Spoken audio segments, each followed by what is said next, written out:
Hi there everyone. So for today's video, I wanted to share with you guys, it seems like lately I have been thrifting and DIYing so many lamps. So I wanted to make a compilation video of 10 different ideas that you can use, different light fixtures that you've either thrifted or they're from Ikea or some of them are even free. So I hope you guys like today's video. With that being said, let's go ahead and get into our first project.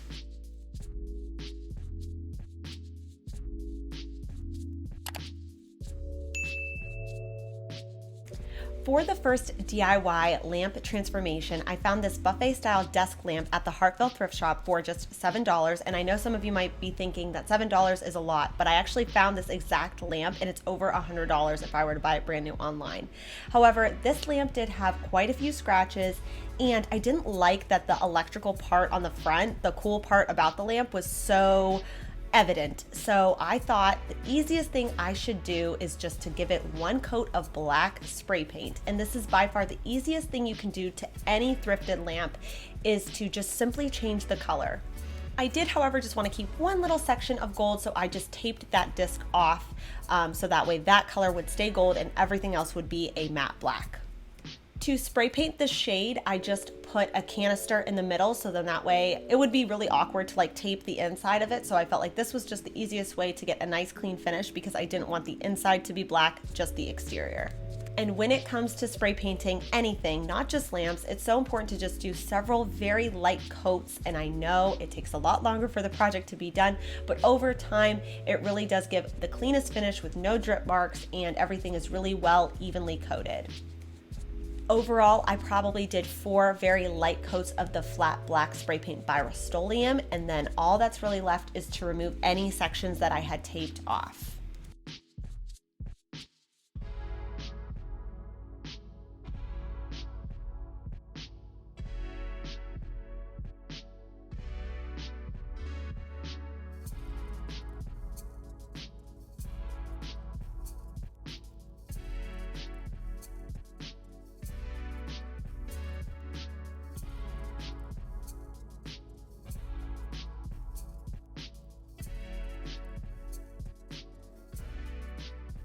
For the next DIY lamp transformation, this one is actually going to be a floor lamp. This floor lamp I found many moons ago at a Goodwill, and it was $20.99. And I think for a floor lamp, that's actually pretty reasonable. But we just moved into our new house and we actually just had our floors installed, and our floors have like a slightly gray undertone. So I'm really trying to like eliminate all of this like orangey wood that I've had in the past. So I'm gonna share with you just a couple really easy little tricks you can do to kind of remove some of that orangey wood tone if you're having a similar problem. So the first thing I did was I just taped off that top section of the lamp just because I wasn't sure if I was going to spray paint it or not. And then with the legs, I just unscrewed them and left the bottoms separated from the tops of the legs. So I just taped off those screws, poked holes in the bottom of a box that was flipped upside down, and placed those bottom pieces of the legs on the top of the box. And with that step completed, I just used that same black spray paint that I used in the first project and just applied it all on the bottom 1/3 of these tripod legs. And my initial thought was I wanted to make the top of the tripod legs in this like leather tape that I've been loving recently, but I just couldn't get it to work. So maybe if you guys have any ideas, it just was creating so many bubbles, and I was doing the needle trick and I was trying my very best, but I don't know if it was because they were tapered, it was giving me a lot of problems. So I decided to nix that idea and go with my backup plan, which was to do a combination of 2 different types of gel stains. I have not worked with gel stain in the past, so this was a lot of trial and error for me, but the first thing I knew I needed to do was, besides clean the legs really well, I then took some 220 grit sandpaper just lightly over the top 2/3 of each tripod leg. The first gel stain color that I went in with was the ebony color, and I didn't love the way that was applying. I think it just wasn't canceling out that orangey yellow color like I really wanted to, but I'm still glad that I used it because it set in really nice into the grain of the wood. But this walnut color was the one that I would recommend the most. And gel stain in general, I think, is so much nicer because it applies so much more evenly, and I feel like it makes so much less of a mess.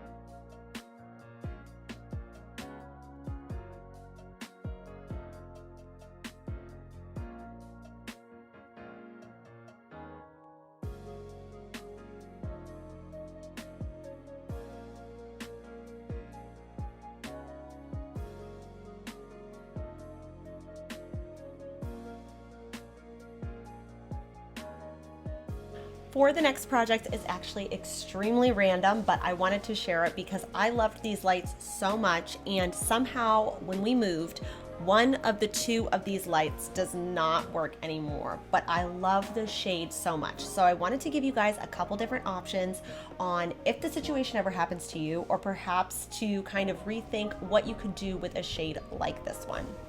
So Ikea does sell this as a table lamp, but I wanted to just try out a couple different things that you can do with this lamp. So the first thing you can do is take a Hema light fixture from Ikea and actually turn this into a pendant light instead. Perhaps that works better for your space. I think it's a different take on maybe you don't need a table lamp, but you really like the ambient lighting that this gives, and a pendant light just happens to work better for you in your space. And another idea I had, if you didn't want to use it as a light altogether, was to make a woven or rattan vase. So what's nice about this is it's not a typical basket because it has a hole at the bottom. So all I did was I took a Dollar Tree vase, you can use any vase, mason jar, whatever you have on hand, and stick that in the middle instead, and fill that with water and stick whatever florals you might want. Maybe you cut a tree in your backyard, and I think it looks really beautiful and a different take entirely. And kind of a similar take on that instead was to do it as a lantern. So you could definitely stick this on the floor, or if you wanted to stick it on top of a dresser or some sort of a credenza, and it does give really ambient lighting and it doesn't need any electricity to it. So that's it, one product but 4 different ways to use it. So for the next project, something that's really kind of, I guess, trendy right now are these little mini lamps. And I found this little mini lamp for just $2 at the Hartville thrift shop. And the first thing I did was I just removed all of its pieces, so then that way I could tape all of the electrical down, so then that way I didn't get any spray paint in there. And I wanted to make it like an aged brass lamp. So I'm using this one by Krylon in metallic gold. It's the one I use pretty much all the time if I want to do a gold spray paint. And I could totally have stopped here, and I feel like it's literally the inverse of the first project with a couple little different tweaks, but I wanted to do something a little bit different as well, and I wanted to give it like an aged or an antique look. And one thing that you can do, I know you've seen the mud trick, I know you've seen the spice trick, but I found this spray paint that does that exact thing, and I think it works really, really well. So I actually really enjoy using this spray paint on certain things like this. Before you apply this glaze, you'll want to make sure that whatever you've spray painted has at least sat for 4 hours, just to make sure it's on there very well. And you can take the glaze and apply it to like a scrap rag first, but I feel like that doesn't give you the best look. So it actually works better if you just take the spray paint and apply it directly to the project and then take your rag and kind of wipe it off. And I thought that this would be a good lamp to do this with because there is a little bit of these like extra little details that I feel like the glaze really sat into nicely, but it wasn't so overpowering. I really like this a lot though because it's extremely buildable, so you could just do a little bit or you could really lather it on there, but it's very customizable, and I think that you can apply this to so many different projects, so it's just a good spray paint to keep in your arsenal.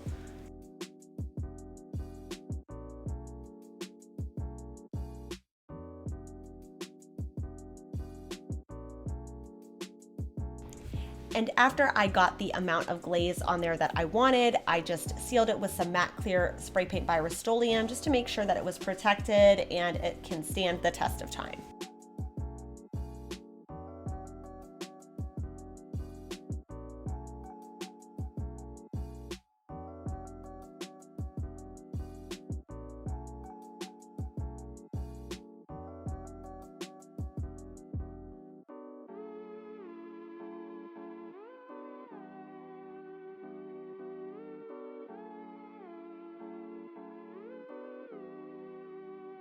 The next one on this list was definitely a fan favorite for you guys, and that is the branch floor lamp. And that was done using the Ikea Hema light fixture, which is very affordable. I think you can get it for about $5.99.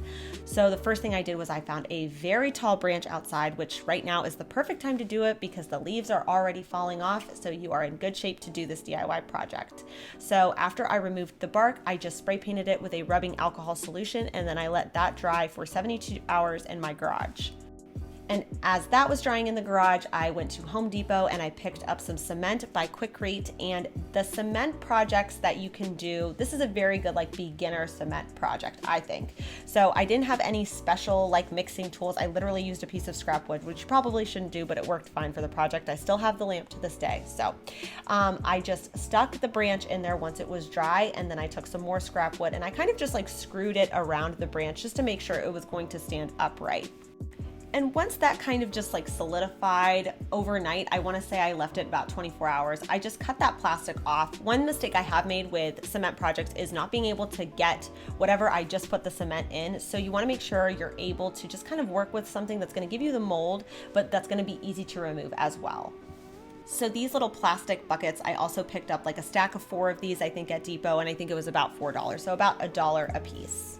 And you can leave this as is. If you're going to leave this though on your floor, I would recommend getting some of those felt pads just so it doesn't scratch up your floor really bad. But otherwise I just took that Hema light fixture and I kind of just like wrapped it all around the branches until I was kind of like happy with the way that it looked and it was pretty secure. I did not use any like zip ties or glue. A lot of people asked if I had done that. I did not. So I just kind of kept swagging it around the branch until I was happy with the way that it looked. So for under $31, it was a really fun project to do, and I still have that lamp to this day, and I think it looks just so Scandinavian and rustic.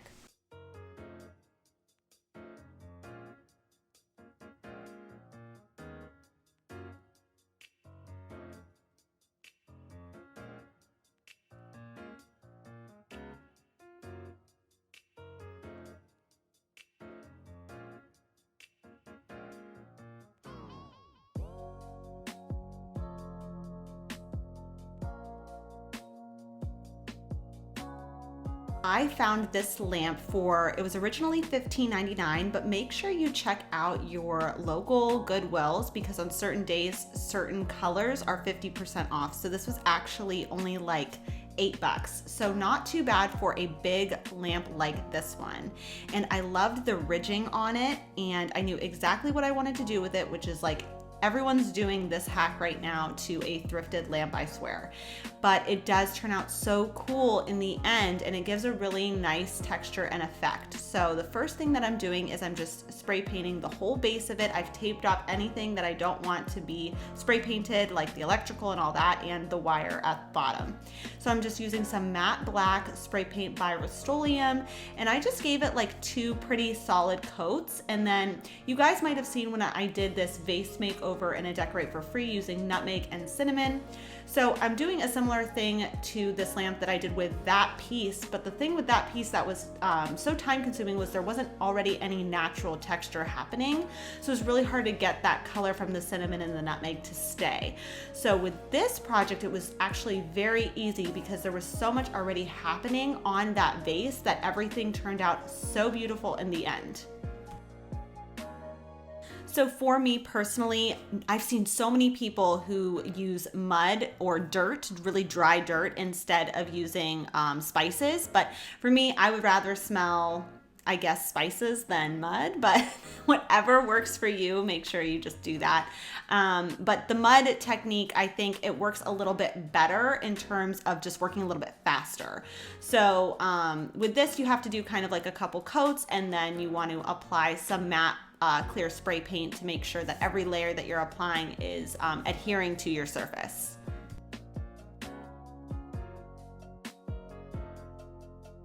I was gonna go the extra mile and make some little clay handles as well, but when I was finished with the actual just like spicing process, I really love how it turned out, and I don't feel like it needs it.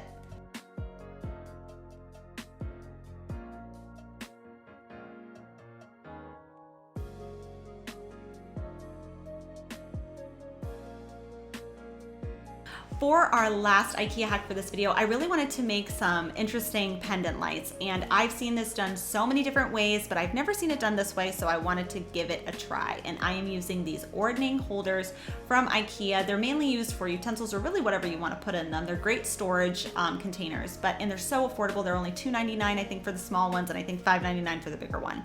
So also you can order these on Amazon, which is where I ordered the 2 smaller ones. I already had the bigger one, so.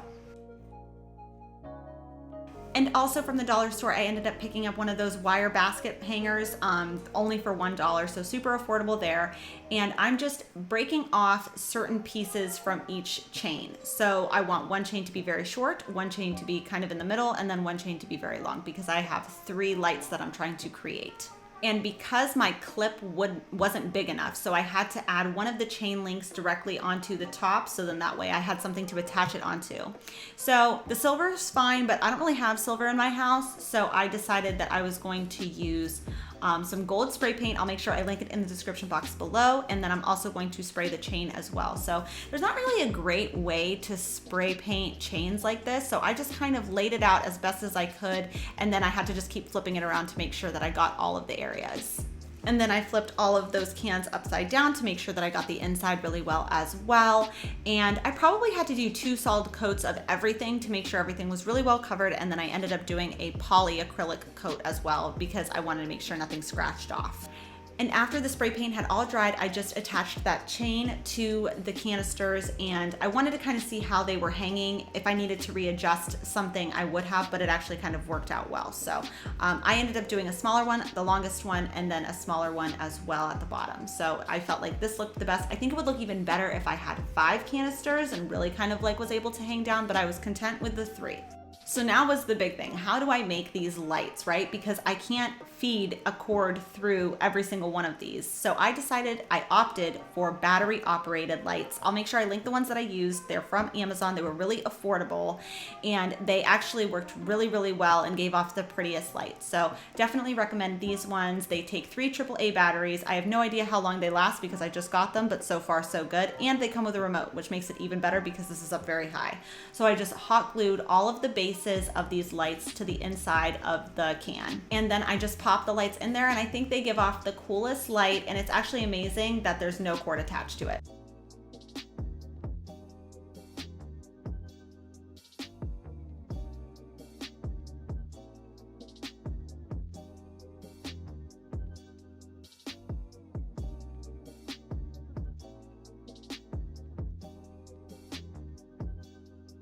For the next DIY lamp transformation, it has to be the tin can desk lamp. And if you've been here for that long, you are a real OG, so I appreciate you so much for being here this whole time. And this project was something I did when we were in the thick of COVID, when I first started my channel, and I made this lamp out of a old table lamp that I wasn't using and a tin can. So I'm going to show you what I did. I just took an old tin from a baseball game that I got, and I just found the center of the bottom of the tin can. And then I believe I took a 1-inch drill bit and I drilled right through the bottom into some scrap wood to remove that bottom piece. And that worked out really well, like shockingly well. So with that little metal ring removed, now things started to get a little crazy, and I took this old lamp that I had lying around, and it was plastic, and I lost the shade for it at some point, so I needed the electrical part of a light. So I decided I was just going to take an old light that I had, because like I said, we were in the thick of COVID. You couldn't order anything pretty much even on Amazon like this. So I was just trying to be resourceful. Obviously now things are different. Use whatever is gonna be the easiest for you. And with that electrical removed from that lamp, I just needed now to create an opening in the back of the lamp for the cord to go through so I could plug it in, obviously. So I just took that same drill bit and I drilled right through the back of it. So then that way I was able to feed that cord right through. But before I fed the cord through it, I wanted to just give it a coat of black spray paint. So I just used the same spray paint that I always use, even to this day, and it is by Rust-Oleum in flat black.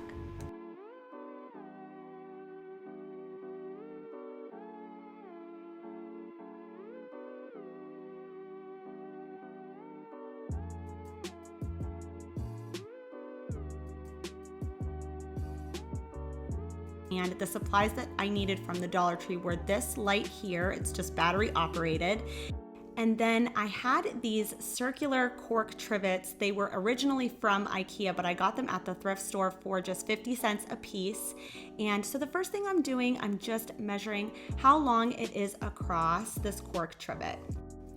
And then taking my pen, I'm just marking the center point of the cork trivet so I know where I'm going to need to put the center of the back of this light that came from the Dollar Tree. But first I needed to measure the backing of that piece because that will tell me where the back actually needs to go. So it's right in the center. One thing that I really wasn't crazy for was the color of the plasticky gold. I wanted it to be more metallic brass looking. So I'm just taking some painter's tape and I'm covering all of the parts that don't show the gold plastic. And that will give me a nice clean coverage on everything else.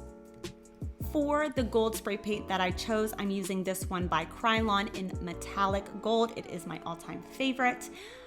With the light drying outside, I just wanted to kind of score the cork trivet using this tool I recently picked up at the Dollar Tree, and I placed just like something hollow underneath so that way it would catch all of the cork pieces inside of there and it made it easy to cut through it. I was excited to find this tool from the Dollar Tree because I couldn't really use my drill on a material like cork, so this was a really handy thing to have for this project. And once that centerpiece was removed, I then took the light that was now dried and I placed it inside of that hole there. Now, one kind of nice thing was because the fit was very tight, I didn't end up having to use any adhesive to kind of connect the cork to the light, which was nice. And then I just took some 3M tape and placed it on the back, and this is how it turned out.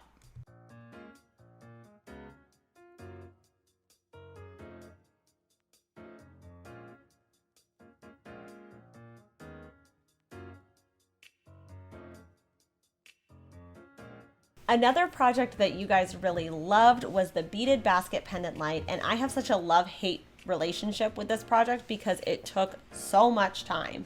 So the first thing you need is a large basket such as this one. I found this one at Goodwill for $4.99, and it was a really good basket to do this project with actually because it was actually quite deep, because a lot of times you'll find baskets that are really shallow. So I liked that for that reason, and also it was completely woven, so I wasn't having to cut through anything extremely difficult to make a hole for the top piece of my pendant light. The first thing I did was I took my pendant light that I ordered on Amazon, I believe, and I just traced around the top piece so I knew how much I was going to have to cut back of the basket. And to cut back that basket, I ended up using nail scissors here, but if I were to do it now, I would probably use an X-Acto knife or maybe even a box cutter, because this did actually take quite a bit of time. And with the hole removed, I'm just placing that pendant light, and I just want to make sure that it fit inside there nice and snug, and I didn't have to cut any more before I started doing the most time-consuming DIY, which was to add all of the beadwork around the bottom half of this basket. I believe this project ended up taking about 4 hours to do everything from start to finish. So, I mean, your time is valuable too, right? So it just kind of depends. If you're looking at a light fixture online that you really, really love and it's $200, is it worth your time to spend 4 hours doing it? That's totally up to you and your budget and things like that. But I'm gonna share with you guys exactly what I did if it is worth it for you. So the first thing that I did was I ordered this huge pack of beads on Amazon, and it comes in about, I think, 5 different sizes, but I only ended up using the top 3 biggest sizes, and I kind of created my own pattern or sequence that I was really interested in.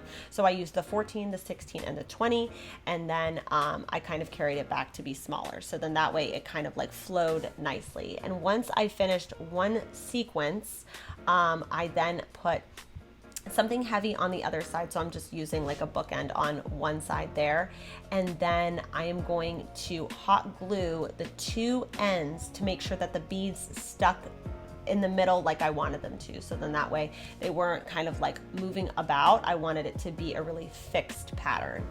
And the reason that I ended up using thread instead was because I didn't want you to see like yarn or anything super heavy on the basket when I was attaching these bead patterns on there. So it did hold up very well as far as I know. I ended up selling it on Facebook Marketplace actually, and I did make quite a nice profit. So it was definitely worth it in the end. So after I went all the way around the basket doing that pattern, I went in between those patterns again doing that same sequence. So then that way it just kind of seemed to encase everything really well, and there weren't just like U shapes, it was kind of more blended.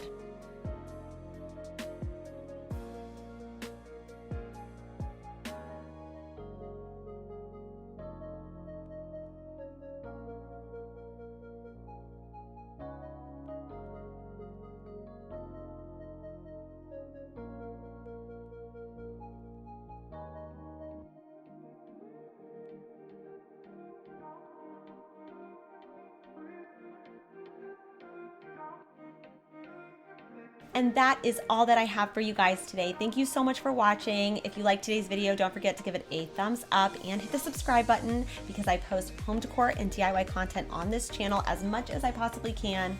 And I will see you next Sunday for a very exciting collab video. Bye.